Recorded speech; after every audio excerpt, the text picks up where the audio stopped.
ఇక్కడ గురుగారు ఒక మాట అడక్క మానలేకపోతున్నాను. అత్యున్నతమైన స్థితిలో అంటారు, మనకి అన్నమాచార్యుల వారు రాసిన కీర్తనలోనే ఉంది, తగిన అమృతమేది తలపగ విషమేది తెగి నిరాహారి అయిన ధన్యునికిని పగవారనగా నేరి బంధులనగా నేరి వెగటు ప్రపంచం విడిచే వివేకికి అని రాశారు. అంటే మనం అత్యున్నత స్థితిలో యూనివర్సల్ కాన్షియస్నెస్ అంతా ఒకటే, యూనివర్సల్ బ్రదర్హుడ్, నాలోని ఆత్మ నాలోని ఎనర్జీ ఇంకో మనిషిలో ఉంది అని గ్రహించవలసిన స్థితిలో మళ్ళీ నా భార్య, నా భర్త, నా పిల్లలు, ఈ కుటుంబం, ఈ సామాజిక అంశాలు ఎక్కడ ముడిపడి ఉంటాయి? మరి చాలా మంచి క్వశ్చన్ అండి. అంటే ఇక్కడ బాడీ, మైండ్, సోల్, అంటే ఇక్కడ ఆత్మకి జెండర్ లేదండి. అంటే ఒక సృష్టి బిగిన్ అవ్వాలంటే ఒక మేల్ అండ్ ఫీమేల్ అనేది క్రియేట్ చేశారు. అంటే సృష్టి నడవాలి అంటే కనుక ఇద్దరు ఉండాలి. అందుకని అర్ధనారీస్తత్వంలో శివపార్వతులు చూపించారు సగం భాగం వాళ్ళని. అంటే ఇది సోల్ అటాచ్మెంట్ కావాలి. అంటే గత జన్మలో నీకు ఆ బంధం ఉంటేనే, ఆ రిలేషన్ ఉంటేనే వాళ్ళు నీకు కనెక్ట్ అవుతారు. నువ్వు ఆ తల్లి కొడుకుని ఎందుకు పుడతావు, ఆ భర్త నీకు ఎందుకు వస్తారు, ఆ భార్య నీకు ఎందుకు వస్తుందండి, ఆ పిల్లలు నీకు ఎందుకు పుడతారు, ఇదంతా గత జన్మ సంస్కారాలండి. అంటే మనం ఏం చూసినా, అంటే ఏం మాట్లాడినా, ఏం ఆలోచించినా విశ్వంలో 18 సాక్షిభూతాల్లో 24 గంటలు సీసీ కెమెరాలో రిజిస్టర్ అయిపోతూ ఉంటాయి. ప్రతి ఇన్ఫర్మేషన్ కూడా యూనివర్స్లో అంటే 84 లక్షల కోట్ల జీవరాశుల ఇన్ఫర్మేషన్ యూనివర్స్లో ఉంటుందండి. మన 850 కోట్ల మంది యొక్క ఇన్ఫర్మేషన్ కూడా యూనివర్స్లో ఉంటుంది. దాన్ని బట్టి నీకు జన్మ క్రియేట్ అవుతుంది. మరి వాళ్ళు వచ్చినప్పుడు నువ్వు కరెక్ట్గా ఎక్కడికి వెళ్ళినా వాళ్ళ దగ్గరికి వెళ్తావు. నువ్వు కరెక్ట్గా దేనికోసం అంటే సృష్టిని నడపడం కోసం. అంటే మన అందరం కూడా ఇప్పుడు దశావతారాలు చెప్పారు స్వామి. దశావతారాలు తెలుసు కదా, మీకు ఏమర్థమైంది? దాన్ని బట్టి మీకు ఏమర్థమైంది దశావతారాలు? మనిషి చేపగా మొదలయ్యి తన జీవితంలో ఒక్కొక్క మెట్టు ఎదుగుతున్న కొద్దీ తన ఎవల్యూషన్ జరుగుతుంది. హయ్యెస్ట్ స్థితి అంతిమ అవతారం ఏదైతే ఉందో ఆ అవతారంలో మనం అక్కడతో చాలిస్తే మనం మోక్షం పొందవచ్చును. అలా కాకపోతే మళ్ళీ cycle of birth and. Absolutely correct అమ్మా.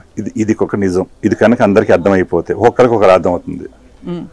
అందరూ ఏమనుకుంటారంటే ఆ నిమిషంలో ఆ దుష్ట శిక్షణ శిష్ట రక్షణ చేత కోసం స్వామి వచ్చారని అందరూ అనుకుంటున్నారు. కానీ మీరు చూసారు, అర్థం చేసుకున్నారు చూసారా, ప్రతి జీవిలోని మనం ఉన్నామండి మొత్తం. అంటే స్వామి ఉన్నారని చెప్పారు ఫస్ట్. అంటే మత్స్యావతారం. మత్స్యావతారం ఏంటంటే నీటి నుంచి జీవం పుడుతుంది. అందుకని చెప్పేసి ఫస్ట్ మత్స్యావతారం చెప్పారు. మత్స్యం అంటే మన అందరికీ కళ్ళ ముందు అందరికి తెలుస్తుంది. అందరూ చేపల కోసం తినేస్తూ ఉంటారు కదా. అంటే మనకి ఏదైతే కనెక్ట్ అయ్యిందో వాటితో వాళ్ళు అవతారాల కింద చూపించారు. అంటే నీటిలో ఉన్న అన్ని ప్రాణుల్లోనూ స్వామి ఉన్నారు. అలాగే మనం కూడా జీవం నుంచి మన ఆత్మ అన్ని రకాల వాటర్లో ఉన్న అన్ని జీవుల అయిపోయిన తర్వాత రెండో అవతారం కింద మనం కూర్మ అవతారం కింద వస్తాం. కూర్మ అవతారం అంటే అది నీటిలోనే ఉంటుంది, భూమి మీద. అంటే భూమి మీద ఉన్న అన్నిటిలోని భగవంతుడు ఉన్నాడు. అలాగే మనం కూడా భూమి మీద ఉన్న అన్ని జీవరాశులు జన్మలు ఎత్తుతాం. తర్వాత నరసింహ అవతారం, వామన అవతారం, పరశురామ అవతారం, రామావతారం. అంటే కృష్ణుడు ఆఖరికి మనుషుడిగా అనేది ఎవల్యూషన్ వచ్చిందని చెప్పింది. అంటే 84 లక్షల కోట్ల జీవరాశులు జన్మలు అయిపోయిన తర్వాత ఈ మానవ జన్మ వస్తుంది. ఈ మానవ జన్మ అంటే జ్ఞానం సంపాదించడం కోసం 7 సార్లు ఇస్తారండి. మీరు ఏ జన్మలో అయితే స్పిరిచువల్ కనెక్షన్ ఎంత అయితే ఉందో అదంతా స్టోర్ అయిపోతుంది. అంటే ఫిజికల్ ఎడ్యుకేషన్, విజ్ఞానం ఏదైతే ఉందో అది ఈ జన్మతో ఈ డిగ్రీలన్నీ అయిపోతాయి. నెక్స్ట్ నుంచి మళ్ళీ మొదటి నుంచి మొదలెట్టాలి. కానీ ఈ స్పిరిచువల్ ఏదైతే ఉందో, నాలెడ్జ్ ఏదైతే ఉందో అదంతా కూడా క్యారీ ఫార్వర్డ్ అవుతుంది. అంతా 7 జన్మల్లోని కూడా మీ తంప్రింట్ ఒకటే ఉంటుంది. మీ తంప్రింట్ మారదు. మీరు ఆ 7 జన్మలు అయిపోయిన తర్వాత ఈ జ్ఞానం భగవంతుడు ఇచ్చాడు, ఈ మనుషుడికి ఇచ్చాడు. నువ్వు జ్ఞానాన్ని సంపాదించుకుంటే నీ కర్మల్ని బ్యాలెన్సింగ్ చేసుకోవచ్చు. అజ్ఞానం విజ్ఞానం అంటే కర్మలు అవ్వవు. చాలామంది ఏం చెప్తారంటే నీ కర్మ అనిపించాలరా, నీ కర్మ అంటే ఎవరు అనిపిస్తారు? ఎవరైతే నెగిటివ్గా థింక్ చేస్తారో 1% కూడా నెగిటివ్ ఉండకూడదండి. 1% నెగిటివ్ ఉన్నా వాడు అజ్ఞాని విజ్ఞాని తప్ప జ్ఞానుడు కాదు. సో కర్మల్ని మనం చచ్చినట్టు అనుభవించాలని తప్పు అసలు లేదు. నువ్వు ఎప్పుడైతే నెగిటివ్గా థింక్ చేసావు 1% ఇది తప్పు ఇది రైట్ అని నువ్వు అనుకుంటున్నావా, విజ్ఞానంలో ఉండిపోయావు. నీ బ్రెయిన్ అక్కడితో ఆగిపోయింది, నెక్స్ట్ లెవెల్కి వెళ్ళలేకపోతున్నావు. అప్పుడు ఏమవుతుంది? ఈ జన్మ సరిపోదు, ఇంకో జన్మేస్తాడు మొత్తం. అంటే అలా ఏం చేయాలి మరి? తప్పు రైట్ అనుకోకపోతే ఒక పరిస్థితిలో ఒక మనిషి ఉంటే వాళ్ళు ఎలా దాన్ని బాగు చేసుకోవాలి? అంటే ప్రతిదీ కూడా పాజిటివ్గా 100% పాజిటివ్గా థింక్ చేయాలి. మీరు అన్నట్టు మరి పాజిటివ్గా థింక్ చేసి ఎవడో వచ్చి మోసం చేశాడు అంటున్నారు. ఎవడు నీ జీవితంలోకి రాడు. నీ జీవితంలో ఒక వ్యక్తి వచ్చాడంటే నువ్వు గత జన్మలో వాడిని నువ్వు మోసం చేసావు. అందుకని వాడు నీ పక్కకు వచ్చి నీకు హెల్ప్ చేస్తానని చెప్పి నేను పట్టుకుని మోసం చేస్తున్నాడు. ఎప్పుడైతే మోసం చేశాడో ఆ కర్మ అక్కడితో బ్యాలెన్స్ అయిపోతుంది. అప్పుడు ఇలాంటి ఈ స్పిరిచువల్ అయిన పాత్ర నీకు దొరుకుతూ ఉంటుంది. నిన్ను మళ్ళీ నెక్స్ట్ లెవెల్ తీసుకెళ్తానికి అవకాశం ఉంటుంది. అంటే చెప్పండి, మనకి మళ్ళీ పురాణాలు ఇంకో సబ్జెక్ట్ చెప్పారు. పాల సముద్రాన్ని చిలికినప్పుడు దేవతలు రాక్షసులు అంటే ఎవరండి? దేవతలు రాక్షసులు, అసురులు, సురులు. అజ్ఞానం జ్ఞానం. ఓకే ఓకేనండి. అలాంటిది ఏమి లేవు, అన్ని చూపిస్తారంతే. బాహుబలి సినిమాలు చూపించినట్టు అలాంటిది ఏమి లేవు యూనివర్స్లో. అంటే మన అందులోని ఎస్సెన్స్ అర్థం చేసుకోవాలి. ఎక్కడ చెప్పారు, ఏం చెప్పారు, దీనివల్ల ఏంటి అని. అప్పుడు ఏమొచ్చిందని ఫస్ట్ ముందు విషయం వచ్చింది. విషయం వస్తే ఏం చేశారు? శివుడిని పిలిచి ఆ విషయాన్ని మింగేయమంటే ఆయన ఆ హాలాహలం అంతా మింగేసి. దీనికి మీకు ఏమర్థమైంది? అంతా భగవంతుడికి అర్పించుకోవాలి. కాదండి, విషయం అనేది ఒక ప్రాబ్లం. అవును. ఈ ప్రాబ్లం వచ్చినప్పుడు నువ్వు కంఠంలో ఉంచుకోకుండా డైజెస్ట్ చేసుకోగలి, మింగగలగాలి. అంటే సొల్యూషన్ కోసం ఎదుకున్నప్పుడు అది పెద్దదవ్వకుండా అది డైజెషన్ అయిపోతుంది. తర్వాత విషయం వచ్చిందని బాధపడిపోకూడదు. ఎంత పెద్ద విషయం రానివ్వండి, నువ్వు డైజెస్ట్ చేసుకోగలుగుతావు. ఎప్పుడైతే డైజెషన్ అయిపోయిందో ఇంకా నువ్వు ప్రయత్నం చేస్తే కామధేనం వచ్చింది, ఇంకా ప్రయత్నం చేస్తే కల్పవృక్షం వచ్చింది, ఇంకా ప్రయత్నం చేస్తే అమృతం. అమృతం అంటే ఏంటంటే సొల్యూషన్. అంటే నువ్వు ఎన్లైట్మెంట్ అవుతానికి, నువ్వు జ్ఞానం వస్తానికి ఇది. ఎవరైనా సరే ఎప్పుడు ఎదుగుతారు? దేవుడి దగ్గరికి ఎప్పుడు వెళ్తారు? ప్రాబ్లం వచ్చినప్పుడు. మరి ప్రాబ్లం రాకపోతే దేవుడు ఎందుకు కనిపిస్తాడు? ఆ ప్రాబ్లం వచ్చిందంటే నీ కర్మ బ్యాలెన్సింగ్ అయిపోతాకి ఒక వే వచ్చినట్లు లెక్క. మనం అప్పుడు సొల్యూషన్ కోసం ఎతకాలి తప్ప ఇదంతా తప్పు, ఇది కాదు, ఇది ఫేక్ అనుకుంటే నాకు ఇంకా ఏదో ఇంకా మంచిగా రాసి పెట్టుంది. అంతే కదా, ఏం జరిగినా మన మంచిగా అనుకోని ఎవరి జీవితంలోకి ఎవరు రారు. ఇది యూనివర్సల్ కనెక్షన్. అంటే యూనివర్సల్ తమిళ ఏం చెప్పారండి, న్యూటన్ తమిళ, ఎవరి యాక్షన్కి రియాక్షన్ ఉంటుంది. మనం ఏం చేయకుండా మన జీవితంలోకి ఎవరు రారు. ఏది జరిగినన్నా ఇదంతా యూనివర్సల్ డిజైన్డ్. ఆ డిజైన్ ప్రకారమే జరుగుతుంది. ఎందుకంటే చూడండి, మనం తయారు చేసాం ఈ ఎలక్ట్రిసిటీ, విద్యుత్ శక్తి. ఈ విద్యుత్ శక్తిలో మనం ఏం చేస్తున్నాం? లైట్ వేసుకుంటున్నాం, ఫ్యాన్ వేసుకుంటున్నాం, గ్రీజర్ వేసుకుంటున్నాం, నెక్స్ట్ ఫ్రిడ్జ్ వేసుకుంటున్నాం, తర్వాత ఫోన్ నడుపుకుంటున్నాం, తర్వాత అలాగే కార్ నడుపుకుంటున్నాం. ఇన్ని రకాలుగా మనం తయారు చేసిన విద్యుత్ శక్తికే ఇన్ని రకాలుగా మనం డిజైన్ చేయగలిగినప్పుడు అమ్మవారి యొక్క శక్తి ఎంత బాగా డిజైన్ చేస్తుందండి. ఆవిడ నువ్వు ఆహ్వానించుకుని నువ్వే అమ్మవారు అనుకుంటే నీకు ఏ కష్టాలు ఉంటాయి? నీకు హెల్త్ ప్రాబ్లమ్స్ ఉంటాయా? ఫైనాన్షియల్ ప్రాబ్లమ్స్ ఉంటాయా? రిలేషన్షిప్ ప్రాబ్లమ్స్ ఉంటాయి. ఎందుకుంటాయి? మన లోపలే ఉంది అది ఇచ్ఛాశక్తి, జ్ఞానశక్తి, క్రియాశక్తి. అంటే మన ఎదురు ఒక ప్రాబ్లం వచ్చేస్తే అది పెద్ద భూతద్దను చూసేస్తారు, దాన్ని పెద్ద ఇష్యూ చేస్తారు.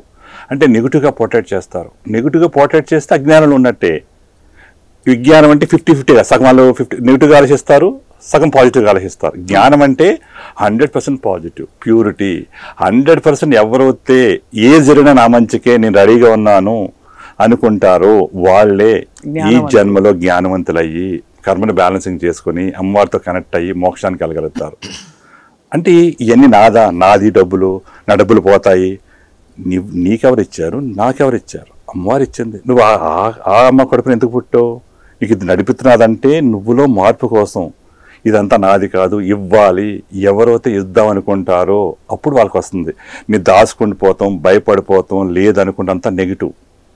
1% కూడా నెగిటివ్. అంతా నువ్వు చూసుకో, నీదే కదా ఈ జన్మ ఇచ్చింది, నువ్వే చూసుకో. నీలో కలిసిపోదాం అనుకుంటున్నాను, ఇద్దాం అనుకుంటున్నాను, నేను రెడీగా ఉన్నాను, మొత్తం అంతా ఇవ్వచ్చు కదా. కంప్లీట్ సరెండర్నెస్ రావాలి. సరెండర్నెస్ అంటేనే జ్ఞానం. ఓపెన్ అప్ అయిపోతుంది, డోర్స్ ఓపెన్ అయిపోతాయి. నువ్వే అమ్మవారు అయిపోతావు, నువ్వులోనే ప్యూరిటీ స్టార్ట్ అయిపోతుంది, ఇంట్లోనే నువ్వు దేవుడు అయిపోతావు. ఆ క్షణంలో బాధ వేసినప్పుడు ఏం చేయాలి?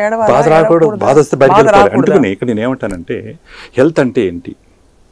Physical health, emotional health, mental health, intellectual health, spiritual health. అంటే ఇన్ని రకాల హెల్త్లు ఉన్నాయి. ఏదో మనం ఇప్పుడు ఇంకో విషయం చెప్తానండి, ఇంకొంచెం క్లారిటీ ఇస్తాం. హెల్త్ గురించి మాట్లాడాం కాబట్టి మనం ఏదైనా ఒంట్లో బాగోకపోతే హాస్పిటల్కి వెళ్తున్నాం, ఏం చేస్తారండి? టెస్ట్ చేస్తారు, మందులు వేస్తారు, అవసరమైతే ఆపరేషన్లు చేస్తారు. ఎమర్జెన్సీకి 100% ఆ ప్లాట్ఫామ్ 100కి 100% నిజం. నేను తప్పు అనట్లేదు, అన్నీ ఉండాలి. ఈ యూనివర్స్లో అన్నీ బ్యాలెన్సింగ్ చేసుకోవాలి. ఒకటి 100% అనుకుంటే అక్కడ అందులో ఏమి ఉండదు. అదే అంతే కదండి. పంచిపోతే 5 కలిసినాయి కాబట్టి మనం నిలబడగలిగాం. ఒక్కటే ఉంటే, సూర్యుడు ఒకటే ఉంటే గాలి లేకపోతే అవుతుందా, భూమి లేకపోతే అవుతుందా, వాటర్ లేకపోతే అవుతుందా? అలాగే అన్నిటినీ మనం యూనివర్స్లో కలుపుకుంటూ వెళ్ళాలి. మరి తల్లి గర్భంలో ఒక పిల్లవాడు పుట్టే ముందు, గర్భం దాల్చిన తర్వాత చిన్న పిండంగా ఏర్పడి పెరిగి పెద్దదయ్యి అదే గుండె, అదే లివరు, అదే మెదడు అన్నీ ఏర్పరచుకొని మంచి మంచి కళ్ళు, ముక్కు, చెవు అన్నీ వేసుకుని డిజైన్ చేసుకొని ఆత్మ బయటకు బేబీని ఇస్తుంది కదా. నీ హెల్త్ ప్రాబ్లం వస్తే కిడ్నీని కోసేయాలా, హార్ట్ని కోసేయాలా, రిపేర్ చేసుకోదా బాడీకి ఇంటెలిజెన్స్ లేదా? నువ్వు ఆ అట్మాస్ఫియర్ ఇవ్వలేకపోతున్నావు కాబట్టి ఆ ఆత్మ పక్క తప్పుకుంది. నువ్వు దీని కూడా ఆలోచిస్తున్న విజ్ఞానంతో ఎంతవరకు విచ్ఛిన్నం అయిపోయిందంటే ఫస్ట్ నుంచి విడిపోయాడు మన అందరం కూడా. అవును, విజ్ఞానం వల్లే, విడిపోవటం వల్లే ప్రాబ్లం వచ్చింది. నేను ఏమంటున్నానంటే కలవాలంటాను. శంబల 360 ఏం చేస్తున్నది, అన్నిటినీ కలుపుతున్నది. కలిస్తే పవర్, విడిపోతే డిస్ట్రాయ్. ఈరోజు ప్రపంచం అంతా ఇంత విచ్ఛిన్నం కొట్టుకుంటున్నారంటే ఏంటి, విడిపోవటం వల్లే. అంటే ఫస్ట్ వేదాలు అనేవి నిజమండి, 100%. వేదాలు అనేవి సాక్ష్యం, అది ట్రూత్, అది భగవంతుడి దగ్గర నుంచి వచ్చిన జ్ఞానం. అది ఆ వేదాలు అందరిలోనే ఉన్నాయి, మీ లోపల కూడా. చూడండి, ఫిజికల్ బాడీ అన్నమయ కోసం, ఎనర్జీ బాడీ ప్రాణమయ కోసం, ఇది మనోమయ కోసం, మనోమయ. ఇదే ప్రాబ్లం, ఇదే మైండ్. ఇది ఒప్పుకోదు, ఇది వెందో, ఇది నమ్మడు. అదేందండి, ఇదంతా తప్పులు అంటారు. అంటే వాళ్ళు డిసైడ్ అయిపోతారు. ఇక్కడ ఏముంటుంది, ఇగో ఉంటుంది, ఐ నో యాటిట్యూడ్ ఉంటుంది అని నాకు తెలుసు అంటారు. నెగిటివ్ మెంటాలిటీ ఉంటుంది. ఈ మైండ్ ఇది 50%. ఇది ఎప్పుడైతే జీరోకి వెళ్ళిందో, నువ్వు జీరో చేసుకున్నావో, నీ లోపలే జ్ఞానమే విజ్ఞానమే కోసం ఉన్నది. ఇక్కడే ఎన్సైక్లోపీడియా ఉంది, చతుర్వేదాలు అన్నీ అక్కడే ఉన్నాయి, ఇన్ఫర్మేషన్ అంతా అక్కడే ఉంది. ఇది ఉంటే, ఇది నువ్వు తెలుసుకోగలిగితే, దీని ద్వారా సాధన చేస్తే ఆత్మను పట్టుకుంటావు, నువ్వు భగవంతుడిగా ట్రాన్స్ఫర్మేషన్ అవుతావు.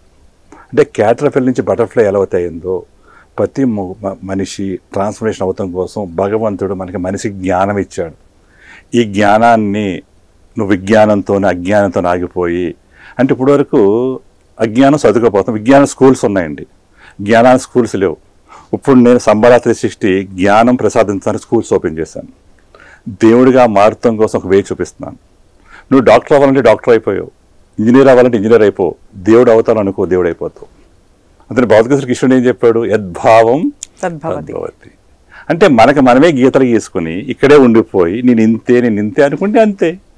అందులో ఒక షెల్ బ్రేక్ చేస్తే, మరి క్యాటర్పిల్లర్ కూడా ఆ షెల్ బ్రేక్ అయిన తర్వాత బటర్ఫ్లై అవుతుంది తప్ప, అలాగే 90% సీతాకోశకులు మారవు, కొన్నే అవుతాయి. నేను అంతే అందరినీ సీతాకోశకులు చేసి, అందరినీ ప్యూరిటీ చేసి, అందరినీ జ్ఞానం ఇచ్చి, అందరినీ దేవుళ్ళుగా చేసి అమ్మవారితో కలపాలని నా ఈ ప్రయత్నం. అంటే యూనివర్సల్ కాన్షియస్నెస్ ని, మనిషిలో ఉండే కాన్షియస్నెస్ ని కరెక్ట్ అలైన్మెంట్ చేస్తాం. ఈ అలైన్మెంట్ చేసినప్పుడు ఎక్కడెక్కడ అడ్డంకులు ఉన్నాయనేది నేను ఒక్కటే రీసెర్చ్ చేశాను మొత్తం అంతా.